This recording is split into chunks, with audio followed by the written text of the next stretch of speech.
Okay, this is Four Pines Hostel. It's in or around Salem, Virginia. It's a nice place. You can see farm and stuff, and trees, and cloudy skies. And that is the, I don't know, barn. Maybe it was a hostel at one point over there, but the hostel is, and there's the barn. That's what they call a barn, where the boat is. And there's two-room outhouse. But they do have one real bathroom, so if you can't hold it, you can go to the outhouse. And that's why it's clean and nice, because it doesn't get used as often. And there's the hammock stand, but it was a little tight, and the hammock doesn't hang well with just 10 feet, because the hammock is 10 feet. So I opted not to do it, and then realized I've got the car here, and the car is all set up for camping outside. Now you can camp anywhere along here. It's a donation hostel, so it's relatively inexpensive, like $10 a night, 10 to 20, depending on how you feel. So that's nice. And there's the actual hostel. It used to be a 3-car garage. And everyone's inside, except the people outside smoking. And there's Sprocket, the manager, the guy who runs the place and does a lot of shuttle driving.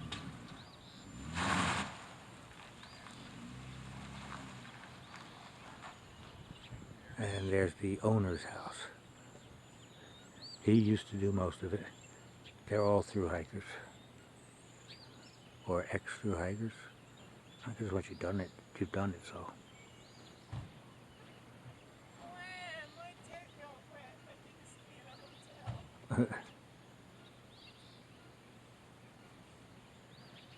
So I don't know whose tent that is.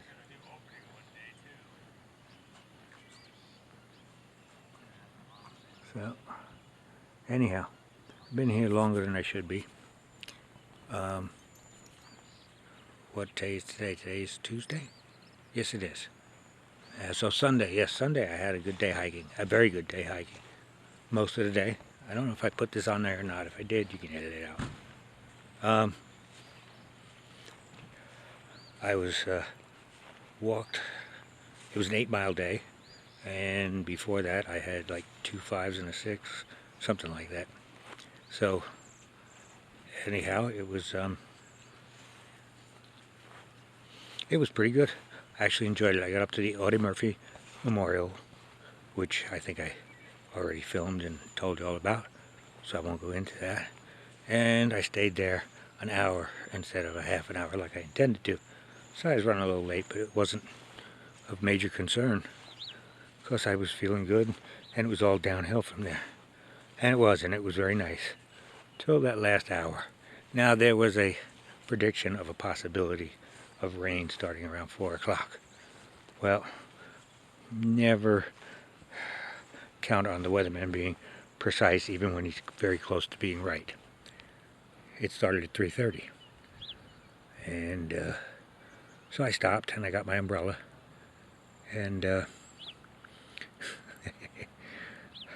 and when you have the umbrella, I have a clip to hold it, and it holds pretty good, but I neglected to properly have the other, I have another grasper, I guess is what you'd call it, a bungee cord that basically goes around and steadies it from the clip in the bottom. The clip holds it good, it stays attached, but it'll go left and right and all over the place. So I kept my hand there, and but before I got it in there, actually, I don't think I had it in there yet. I think after this incident I got the umbrella in the clip. But anyhow, I had the umbrella in my hand, and took the trekking pole from that side and put it in this side, and had both of them on that side. And I walked, and it was fine. And about 100 steps, 200 steps, somewhere in that range, bam, my right sneaker really got caught on something. A rock, a root, I don't know. Didn't have time to sit back and look. It stopped me dead cold, and normally I would have my trekking pole there and be able to save myself. Couldn't.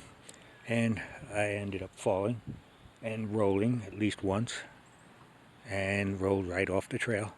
And it was on a slope, you know, not 45 degrees fortunately, more like 30, but still steep enough where I started going downhill. So I dug my fingers, fortunately I had my gloves on, into the dirt, the soil, and slid down, I don't know, 5, 8 feet. And then, it stopped. And then I had to get up and crawl up back to the pathway. And that was tricky because every time you tried to get any purchase with your feet, they would just slide right back down. So it took me a little while to work it out. About 5 or 10 minutes, I got back on top, re-examined myself for mortal wounds and major injury, and there wasn't any. There's some skin damage and some bruises, but yeah, nothing I couldn't handle, and except it bled all over the shirt, and so I had to come back and anyhow, that was about 4:30. I got back to the car, and whatchamacallit, yeah, no permanent damage, nothing that won't heal. A little bit of a sore knee where it's bruised, and came in, and by that time it was a 1-hour rainstorm, which, like it typically is out here, or has been, and so that wasn't too bad. And then I spent the evening in Walmart, and my phone kept on blinging, like someone was getting in touch with you, etc., etc. But I realized I have the car, because I have a minimal first aid kit in the backpack, and I get that out and use it. But there I am getting into the car thinking, wait a minute, I could just run to Walmart and I can get full size everything and more of it, because I have to go down there for hydrogen peroxide anyhow. I don't know why I didn't bring any with me. I know better. Last year I stopped a few times where I had a bleeding event, and it's the best thing to get blood out of clothes. So I was running down there anyhow, so I figured, well, I'll just run down there. So I ran down there, got some hydrogen peroxide, got a whole roll instead of just I've got like 3 or 4 wraps I can do out of my first aid kit in the bag. And I got like 1 sheet of gauze, and I have a whole roll of gauze and everything else, because I can leave it in the car, and if I get to the car and need something, I still got my little emergency kit that I'm packing, and if I get to the car, I know I've got a lot more stuff. Got a larger tube of triple antibiotic, and a couple of different size large bandages, not just the finger size. So all in all, that was a good thing. I don't know why I didn't think of doing that when I packed out. So if anybody does it with a car, or a car close by following them, that's the way to do it. You get the first aid from the MTV. Yeah. And it was nice. I would go into the hostel and show you what it looks like, but there's people in there, and people get funny when you record them and stuff like that. And, you got to sign off and get waivers and all that stuff so that you don't get sued 10 years later. That's a little extreme, but yeah, it's not the cleanest place in the world, but it's not bad. For $10, what do you want? And I'm sleeping in the car anyhow. And if you don't like it inside, you can use the bathroom, which is adequate. It's running water. It's a whole lot better than being in the woods. So you can set, like I say, you got a whole area you can set your tent up in. And I picked the one day where there's virtually nobody out here, but and you can hammock there, and in the barn there's about 10 different places you could hammock, but the distance between the poles wasn't much better. It was only about a foot wider, and I prefer going the full 15. I can take a 13 foot, but it hangs funny the closer you get. So I opted to just do the other. And yesterday I got to go into town again to Walmart and think about things that I might want. And then today I went down there. And yesterday on my way back, Gas Buddy. Man, Save me like a quarter each time. And when you're buying 10 gallons or 12, whatever it is, I think this thing holds 12. I know one time it was over 12. So, but now you're talking a quarter a gallon, 4 gallons is $1, 8, $2, and you know, higher than that, $2.50, and not that much difference, you know, mile down the road. You know, like you're chasing all sorts of money to get it, all sorts of mileage and burning up to $2 in savings. So, yeah, it was $4.19 actually. The time before that was 4.25. But this morning I drove down there again and it was $4.69 in a lot of places, which is $4.70. So, yeah, get gas, buddy, if you can. Especially if you're gonna, you know, my normal life I don't use that much. I just go to the warehouse club and get my gas there, and it's usually near the lowest price. But this was, as a matter of fact, I saw one of the gas clubs listed yesterday, and that was $4.40. So it was still 20 cents lower than them. So, because it gives you a map of everybody and all the prices around town and stuff like that. So you're the one who gets to choose it, and just say, go here. So anyhow, that's been nice on this trip.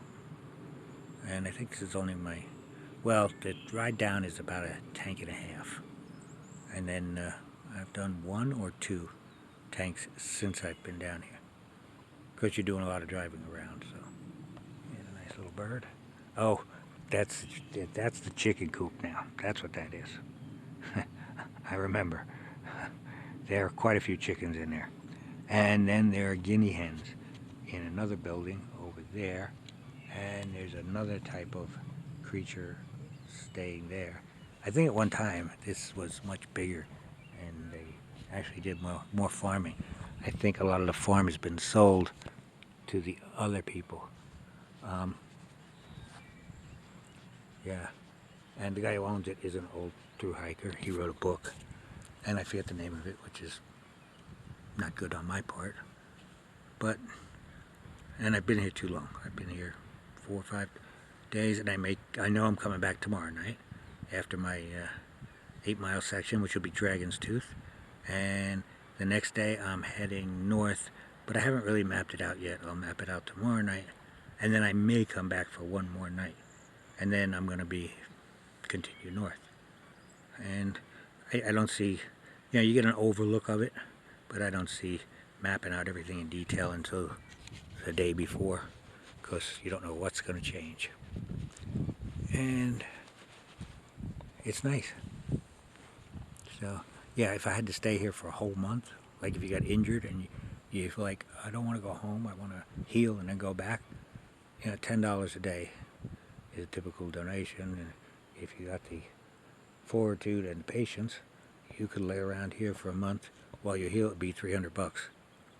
You know, if you go to a hotel room, you're talking 50 or 60 a night. If you split it 2 or 3 ways, 3 ways it'd be $20 a night. That's not so bad with all the amenities. You get air conditioning. You don't have air conditioning in there. You get heat if you need it. They have a stove. It's a wood stove. So, but nobody wants to light it this time of year because it might be cold tonight in the 60s, but tomorrow it's going to be the 80s. And so, you know, nobody likes the stove. In that kind of weather, as we're in a hotel room, you can just set it on a number and it's yours. So, and the access to a nice, you know, full bathroom is really nice if you can work it out with your partners and say, look, we're going out for dinner. You got the bathroom to yourself for an hour and a half, and then, you know, swap it off and on like that. And it's really nice. You start getting into 4 and 5 people. It's cheaper, but it's less comfortable because usually you only have 2 beds. So if the people can behave and sleep in the same bed, that's great. If they can't, you sleep on the floor. And, you know, you work it out between you. And what else? Some of the hotels know you're doing that, and they do charge $10 extra for them. Like at the $50 ones generally do that. And it's $10 extra for every extra person. So it does tend to be diminishing returns, but it's not so bad. It's generally better than a hostel stay because you get in there, and because you're using the bathroom with just a small amount of people, like when you do it here, it's like okay, there's 10, 15, sometimes 20 people in there, you got to kind of like be respectful. I mean, everybody can't take an hour because nobody'd get in there. And it's also the room where people use the bowl. So everybody's going to be walking around with their legs crossed and their cheeks tight while you're in there. So you do have a certain amount of, like, okay, try and keep it under 10 minutes. I actually just left the door open and said, hey, I'm going to be in there taking a shower. If anybody's really got to go, be my guest. You know, if they can't see, and who cares? I don't care at this age. Be flattered if somebody was looking at me. So, you know, I don't care. So, yeah, that way people aren't standing outside banging on the door saying, oh my God, my bladder's gonna burst. My legs are coming apart, help. You know, you don't want to be that guy. Oh, look at the clouds. I'm evidently going up there tomorrow. They tell me that's where Dragon's Tooth is. And I'll have to look again tonight, and I will. I'm going to straighten out the car again. Oh, I might as well show you a little bit of the inside of the car. It's a mess. I can tell you that for sure. But you might be interested in seeing and see if I can remember to unlock the door. Oh, I sure hope I took the keys. It's always fun when you don't have the keys. Yeah, I think I did. I think I got them. Yep, there they are. I left the batteries charging. That's why I didn't take them. The batteries for the phones and other portable things. Okay, there's the passenger seat. My backpack is there. And my jacket, because I needed it earlier, but I don't need it now. So I took it off. And you still have to go ahead. You know, I can just do it by the door. Could have left everything charging. And that does all of them at once. I don't have to go around do them one at a time, since the key doesn't work on any other door except that one. Oh. And this bandage is getting itchy, so it's going to be time to change it in an hour or so.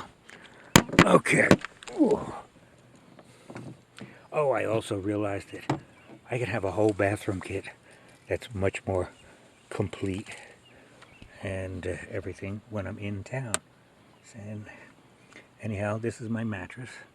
Those are my clean clothes that I had to pour hydrogen peroxide all over and go to the laundromat because they've got a nice washing machine here.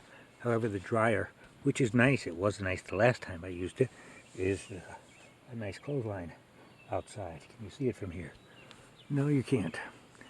And yeah, it was a pleasure to put my clothes out there and then go do something else for an hour and then come back and get them. However, on a rainy day, the dryer doesn't work so good. So I had to go to town. Because I really thought today I'd be hiking, but I woke up at about 6:30. Well, between 6 and 6:30. Because I kind of rolled over and says, my alarm going to go off today. And it did. And I opened the door, and it was still raining pretty hard. And what happened was yesterday, it didn't rain that much yesterday, and they were predicting 2.25 inches. That's why I decided not to go yesterday. I says, you know, I'm not on a tight time schedule, and you know, I can take a day off. You know, at $10 for the day, I'll take the day off and do it that way. And so I did. But a lot of it rained, wasn't too bad during the day, and I was kind of disappointed. But then around 7 o'clock last night, it started coming heavier, and it came pretty heavy most of the night. And then by morning, it had lightened up a lot. But I did check the weathers, and it said, yeah, we got 1 3/4 inches. And that was after, you know, this morning, so that was included overnight. So what happened was I'm itching my arm, and that's why the whole thing is shaking. And I apologize. Let me just itch a little bit. The bandage has been on for 24 hours, so I'm not looking forward to taking it off. So anyhow, where was I?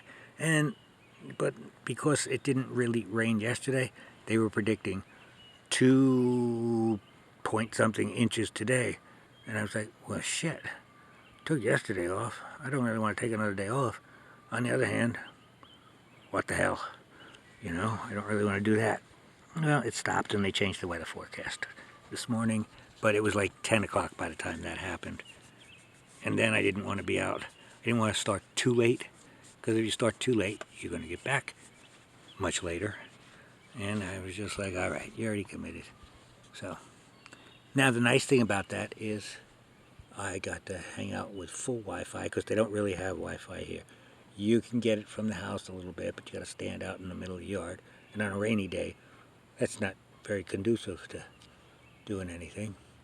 And like the one, there's a woman in there, and she's, it's funny, she's reading a book. So every chapter she goes back out, stands out in the rain for a little bit, would load it, the next chapter, and then come back in and read that, and then load the next chapter, etc., etc. You got the idea. So, and that's how you have to use the Wi-Fi if you're going to use it. I don't know why they just don't get a, what do you call it, a web Wi-Fi. A web? Yeah. No, they call it something. Oh, not a hotspot Wi-Fi. I forget the name of it now. Mesh. Yeah. Because we did it at the house finally. And you put a few pods around the house, and then you have a signal all over the place, and they could get one that, put one at the very corner of the house and put one at the very corner up here, and it would extend it. But anyhow, so when I go into town, I've got full Wi-Fi. Walmart is wonderful, Denny's is wonderful, and a few other places that do it. On the other hand, don't assume out here, because we've gone to places that did not have Wi-Fi. And I'm used to most places nowadays where if you go in there, they've got Wi-Fi and it's free, and you can just use it. Because for years, I didn't even have a regular phone. I just have the iPod. I still have it with me. It's very light, it's reasonable, and I had no phone bill because I was always under Wi-Fi. You know, a few sections here or there I wasn't. But, you know, when I lived in Mastic, it was Wi-Fi almost everywhere. And then also the cable company had Wi-Fi, so even if you're on the road, if you tapped into that account, most of the places you had Wi-Fi. And it wouldn't save me a whole phone bill for years. But I knew getting here, I would have to, doing the AT, I would have to get a regular phone. So the other thing is the iPod doesn't have this GPS. And I'm rambling and boring you to death, so I understand if you don't watch this whole thing. Anyhow, tomorrow, Dragon's Tooth, I'm doing it from the north to the south. And on the south end, what we're going to do is drop my car off at the south end parking lot, and then he's going to drive me back to the north end up here, and then I'll start walking, and when I get to the parking lot, my car will be there, and then I can drive back here and spend the night and plan the next days. So, all right, I'm going to be taking all my stuff. You can still see it's not a very sunny, beautiful day. That's down in the 60s. I've got my t-shirt, my base layer, and my mid layer on, and an outer layer. And this is, I should show you a little bit. There's water stuffed on that side, around this side. Canned soup is great. Not when you're on the trail, but when you get back. Because I have an extra fuel canister and stuff. I could do it, my stuff, but usually when I'm in a hotel room or something. Anyhow, oh, I picked this up for $7. It's a chair, because I have found, in the pickup truck, you let the tailgate down, you got a place to sit and do things. In this thing, not so much. And yes, the mattress has blood stains on it from the other day. I have hydrogen peroxide, but I don't want to put it directly on the mattress, because I'm not sure if it will mess up the glue or whatever they use. So I'm going to just get it on a couple paper towels, put a little bit on, and rub the outside material. And that should take care of most of that. I've had that happen with all the mattresses. It's that common a thing that it just doesn't faze me much anymore. And then I will go ahead and finish repacking stuff for tomorrow, refilling the bottles, because I'm going to have to again carry a fair amount of water. But I will, that's my hammock there, and there's the screen net, which I haven't used yet because I haven't had to. And There's my tarp and some other things that go in the backpack normally. There's the sleeping bag, or quilt, more accurately. And there's my food bag. And all those things I don't have to carry if I know I'm coming to a place at night. I just need to carry enough food to eat for the day. And maybe a couple of pieces just in case something bad happens and I do an overnight and I have to wake up in the morning and finish, which is not expected. And yeah, you can see there's a mountain house in there. This is 3 days. Each Walmart bag has 3 days because that's generally what I go out for. And I've got 4 of those lined up. And that's it. And my other sleeping bag has some specialty equipment and my drugs. And that way they're very discreet and no one else knows it except all you people watching. But by the time you get it, it may not be anything. And there's nothing in there you want to take, believe me. It all does bad things to your body. But it keeps the lungs in there from rejecting. All right, I think I've successfully bored everyone now. Oh, there's still one of you out there? All right, bye-bye.